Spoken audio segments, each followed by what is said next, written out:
Hello, investor. Welcome to Smart Investing with Philippe. This is time for the market update. I hope that you are all doing really well. So, the main message is that the market seems to find its footing today.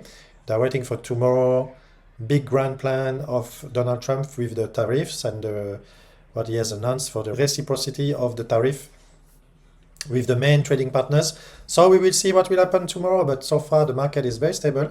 Yesterday it plunged and it actually rebounded quite sharply during the same day, and today we can see a continuing of the market recovery. That doesn't mean that tomorrow it cannot collapse again, but what we can see today, and we are observing a wait and see attitude to the market. So let's see tomorrow what will happen, and let's go straight into the key indices, the key stocks, and the key economic data that was released today, the key headlines, and also what we can conclude for today's trading session and what we will expect for tomorrow, and what is the best strategy going forward for all investors. Again, I invite you to subscribe, like, and leave a comment to help me increase the subscribers and increase this community to invest together and to stick together and to become very successful and to make money together. Thanks so much. Let's get into it. So we start with the usual QQQ. The usual QQQ, you can see today rebounded by 1%. Yesterday you can see it plunged dramatically below the lows of last 2 weeks. The last 2 weeks we actually reached a level of 457, and now we rebounded of more or less 472, which really showed that the market wanted to break, to go really through a new cycle of lows.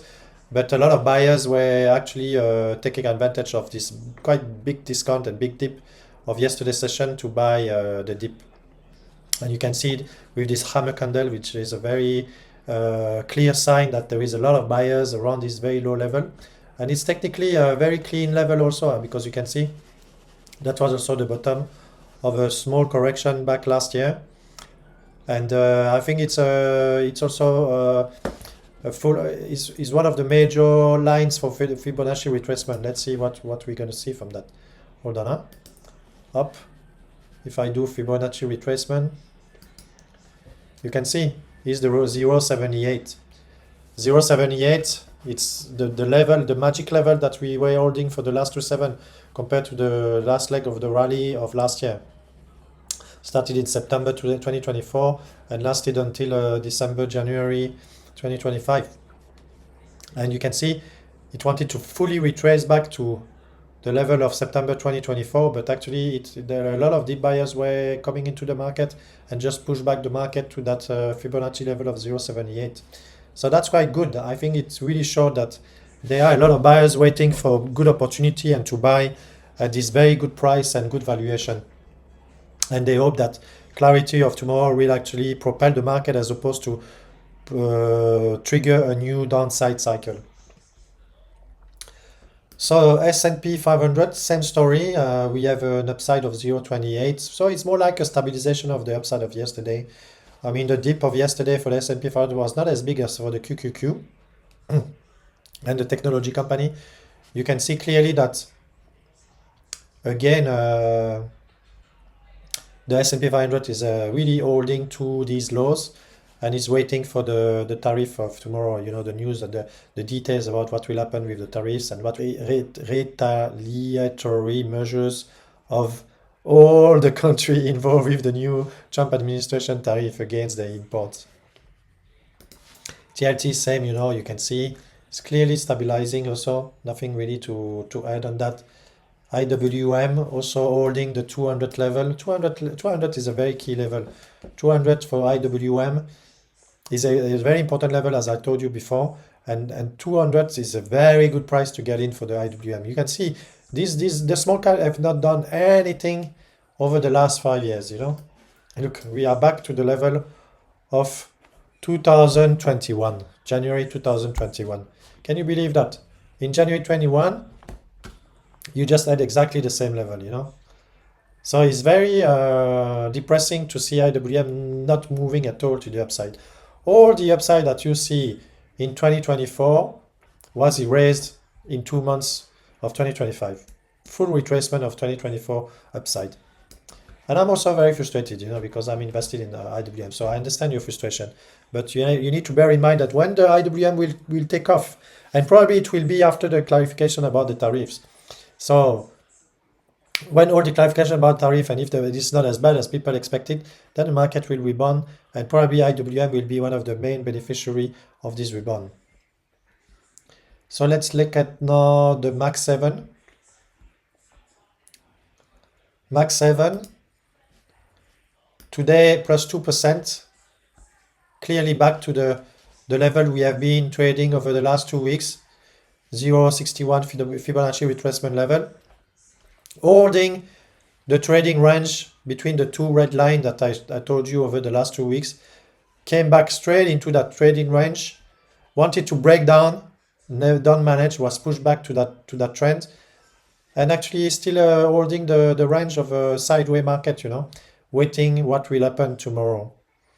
So if we break out of this channel again, then we have to wait for the 200 moving average, 200 days moving average of the level of 49 or 50. And if it break above that, then maybe we are going to see more upside for the Max 7. Otherwise, then we can be rejected again at the 200 moving average, and we're testing the upper channel of that sideways trading channel, and then maybe just move up again, or maybe go back again the channel and just trade sideways, for a while.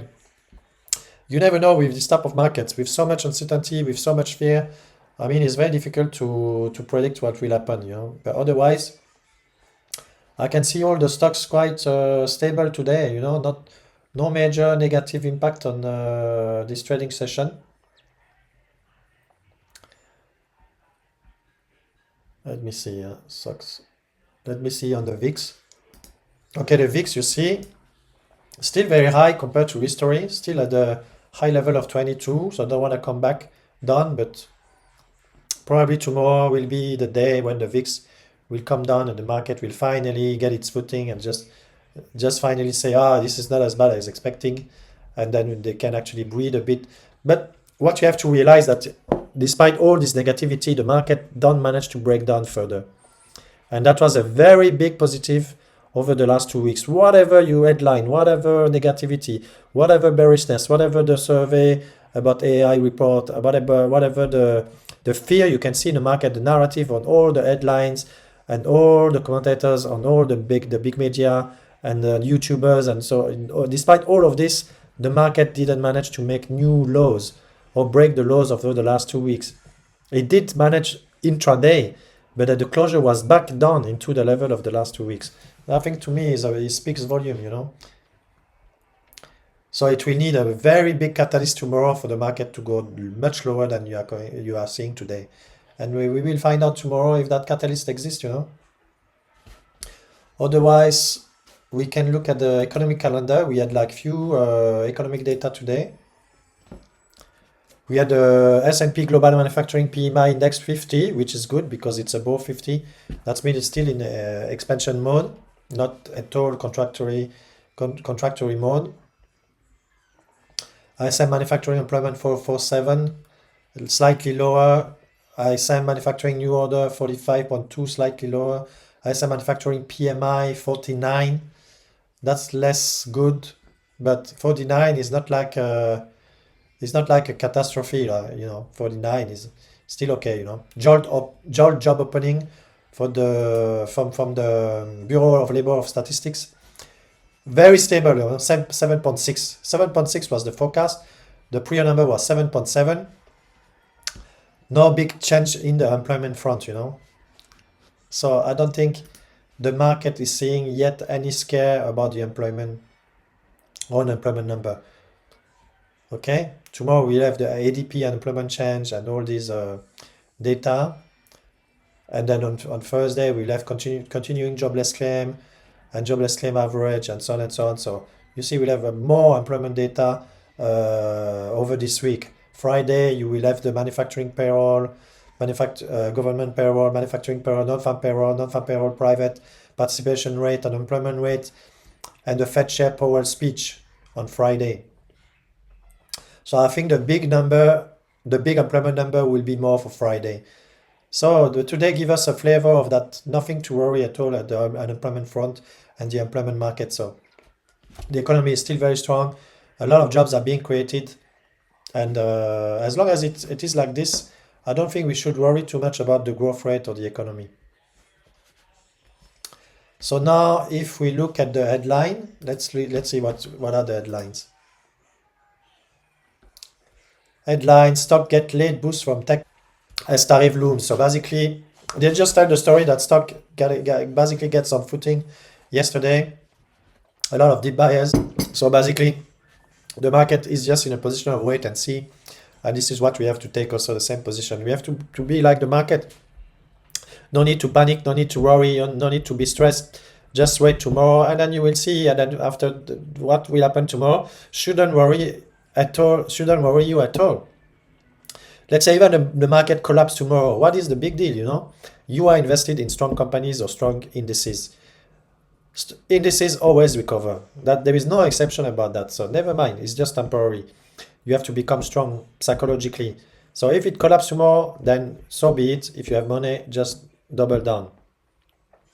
If you are, of course, invested in the wrong company and the wrong stock, and then you made the wrong pick, that's another story. But if you have invested in high conviction names, that you make your due diligence, you make all your homework about this company, you know the balance sheet is very strong, the cash flow strong, valuation not too stretched, you know that there is a lot of prospect in the coming years, then you shouldn't be too worried about the company you invested, you know. But otherwise, the headline still the same: tariff. The main headline for Bloomberg.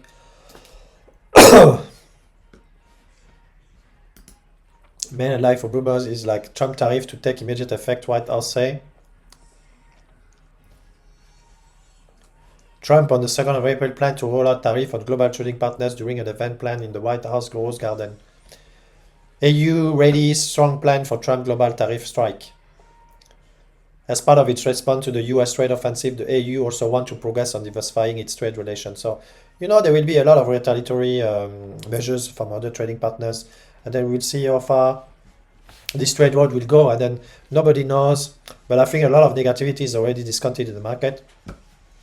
And let's see what will happen. But one thing you have to be sure 100% is that if the people are worried about the US, I would be more worried about all the other trading partners because they have a trading surplus, you know.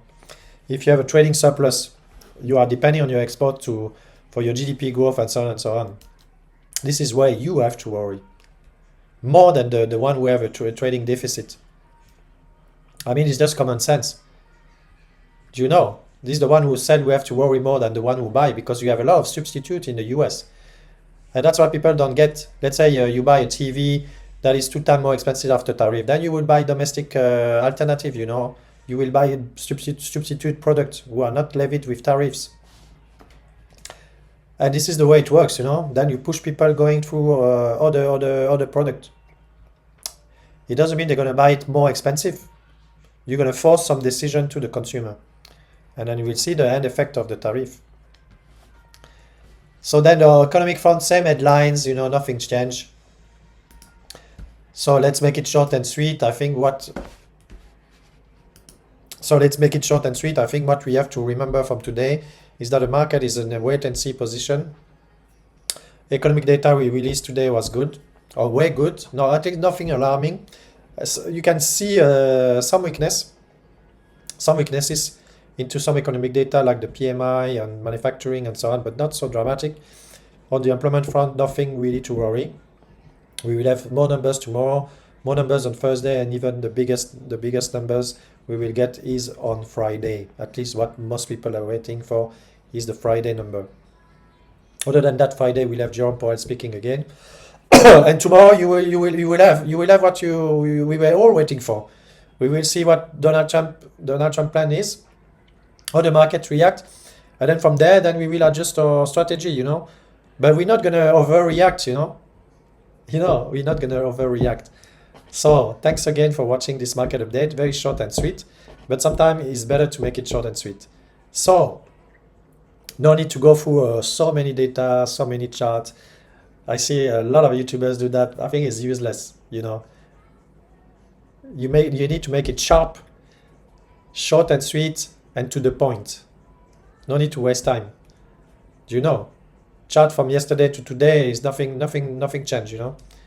Nothing changed. You can see the market got its footing, the market stabilized, the market is waiting for tomorrow, then move on to tomorrow. Tomorrow will be another story. Maybe we make the update much bigger than what it is today, because there will be a lot to talk about.